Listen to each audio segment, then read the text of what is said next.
Assalamualaikum warahmatullahi wabarakatuh. Hai anak-anak, kita berjumpa kembali di KKSG Education. Tetap semangat ya. Untuk kali ini kita akan belajar tentang materi kelas 5, tema 6, subtema 3, yaitu pengaruh kalor terhadap kehidupan, pembelajaran ketiga.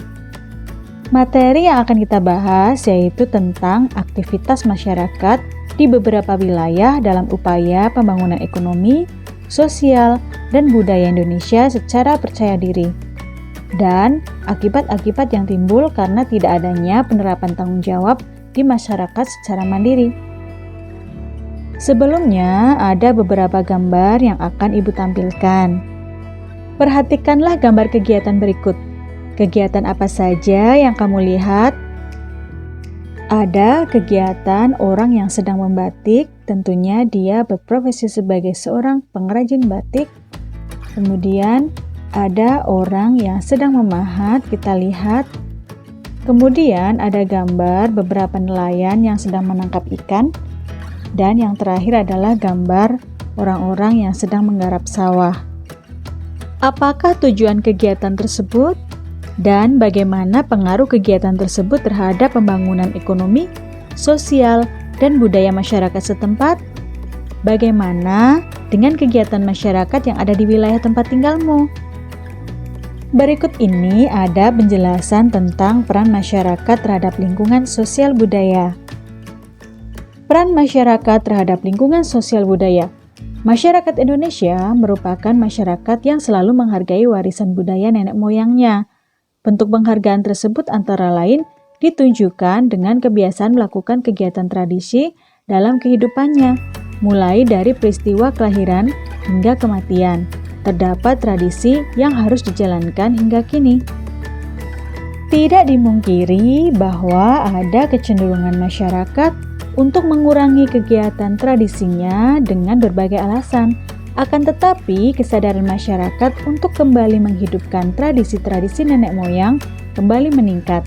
Tempat-tempat wisata adat menjadi salah satu tempat yang sering dikunjungi masyarakat pada saat liburan.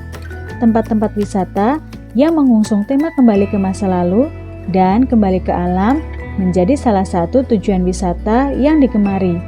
Pemerintah dan masyarakat adat menetapkan beberapa desa menjadi desa adat yang dikelola dan dilindungi pemerintah untuk mempertahankan nilai budaya masyarakat adat tersebut.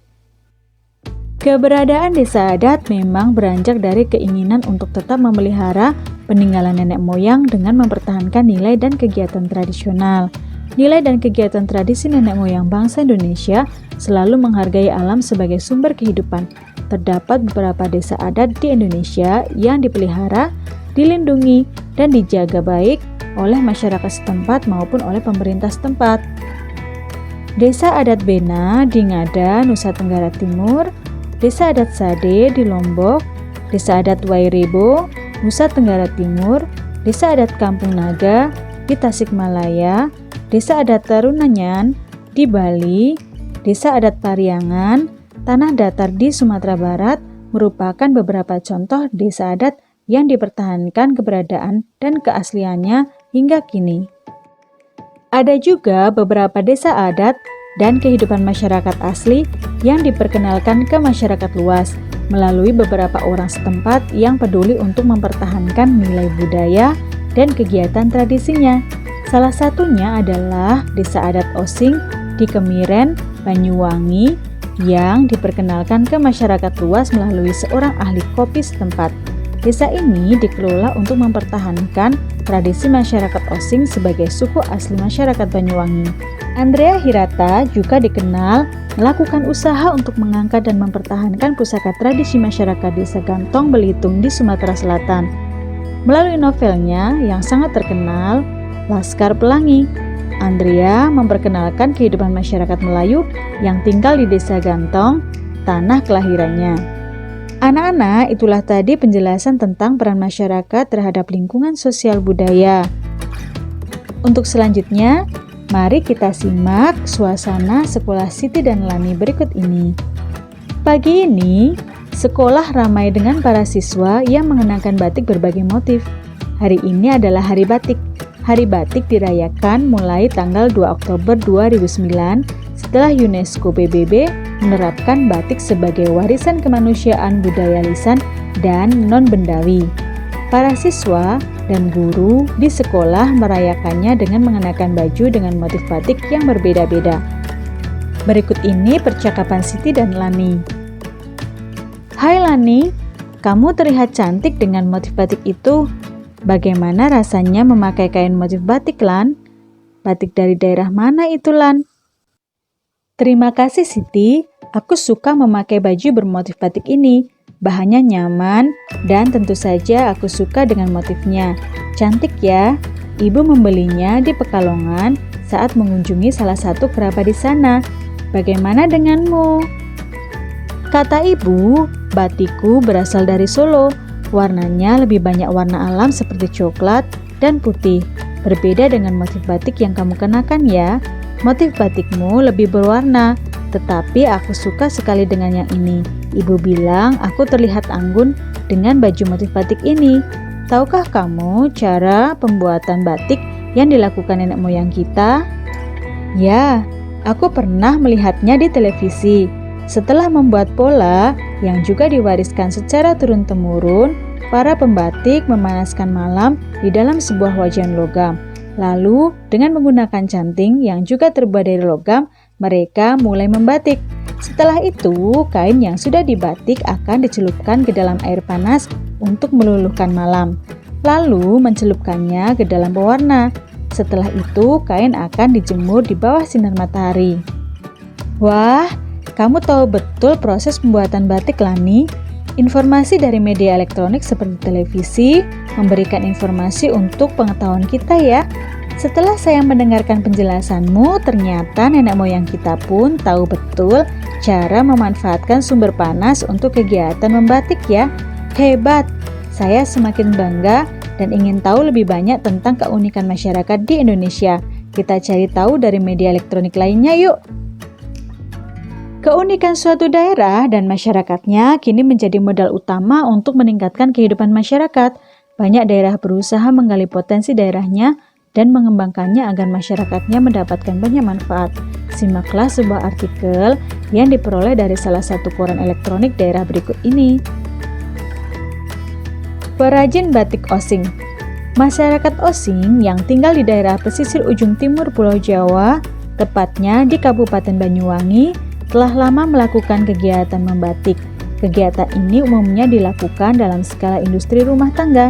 Setiap kelompok pembatik bisa memiliki motif sendiri yang menjadi keunikan dari kelompok tersebut. Dengan semakin tingginya minat masyarakat umum terhadap batik, para pelaku industri batik di Banyuwangi pun melakukan banyak terobosan. Salah satunya adalah mengembalikan pemakaian bahan pewarna alami untuk batik mereka. Bahan-bahan yang digunakan adalah berbagai jenis tanaman yang ada di sekitar rumah perajin, seperti daun kerangkong atau jenis kangkung, daun lamtoro, daun mangga, jati, jengkol, kulit upi, daun ketepeng, putri malu, dan kumis kucing. Untuk semakin memperkaya penggunaan pewarna alam dan memperbanyak kreasi motif, desainer nasional Merdi Sihombing dilibatkan. Ia diminta oleh pemerintah daerah setempat untuk melatih para perajin batik di Banyuwangi yang mayoritas adalah usaha sangat kecil, usaha kecil, dan menengah atau UMKM. Bupati Banyuwangi, Abdullah Aswaranas mengatakan pelatihan yang memadukan antara desainer nasional dan para perajin lokal dilakukan secara berkala dalam rangkaian menuju Banyuwangi Batik Festival atau BBF dan Swarna Fest yang digelar pada 9 Oktober 2016. BBF adalah agenda tahunan Banyuwangi untuk mendorong geliat industri batik. Adapun Swarna Fest adalah ajang unjuk kreasi industri tekstil berpewarna alam yang digagas oleh Kementerian Perindustrian. Kami terus mendukung usaha para pembatik untuk meningkatkan produktivitas dan kualitas batiknya. Hal ini akan memberikan pengaruh meningkatnya tingkat ekonomi perajin dan pada pembangunan sosial budaya masyarakat setempat. Dengan batik, pewarna alam, para perajin bisa lebih untung karena harga jual batik menjadi lebih tinggi. Apalagi bahan pewarnanya mudah sekali didapatkan di sekitar kediaman para pembatik. Jelas Pak Bupati. Salah satu perajin batik Banyuwangi dari Sanggar Sekar Bakung sangat antusias dengan pemakaian pewarna alam ini. Ia dan rekan-rekannya mendapatkan banyak manfaat dari pelatihan ini. Salah satunya adalah ia dapat memanfaatkan bahan alami di sekitarnya untuk dijadikan bahan pewarna alami batiknya. Dengan demikian, ia tetap dapat memelihara lingkungannya karena pewarna yang ia gunakan sangat ramah lingkungan. Tidak seperti pewarna kimia yang limbahnya dapat merusak lingkungan sekitar. Dengan memahami bacaan perajin batik osing, perhatikan bagaimana pelaksanaan hak dan kewajiban orang-orang yang terlibat. Perhatikan tabel berikut ini. Pihak yang terlibat contohnya yaitu yang pertama masyarakat osing. Masyarakat osing berperan menciptakan motif batik Banyuwangi dan memiliki hak memperoleh motif batik yang menarik dan unik dengan kekhasannya dan berkewajiban menggunakan bahan pewarna alami untuk batik mereka. Contoh yang kedua, pihak yang terlibat yaitu pengrajin batik Banyuwangi dari Sanggar Sekar Bakung. Perannya yaitu mengikuti pelatihan. Haknya mendapatkan manfaat dari pelatihan dan kewajibannya memanfaatkan bahan alami untuk pewarna. Nah, apa yang akan terjadi bila salah satu dari orang-orang yang seharusnya terlibat dalam kegiatan tersebut tidak melakukan peran dan kewajibannya masing-masing? Pihak yang terlibat pertama yaitu masyarakat osing. Jika tidak melakukan tanggung jawabnya, maka motif batik tidak akan berkembang dengan baik. Pihak yang terlibat kedua yaitu pengrajin batik Banyuwangi dari Sanggar Sekar Bakung. Jika tidak melakukan tanggung jawabnya, akibatnya menggunakan pewarna dari bahan kimia akan mencemari lingkungan. Nah anak-anak, itulah tadi pembahasan kita kali ini dan kita akan melanjutkannya pada video selanjutnya. Terima kasih atas perhatiannya dan sampai jumpa. Wassalamualaikum warahmatullahi wabarakatuh.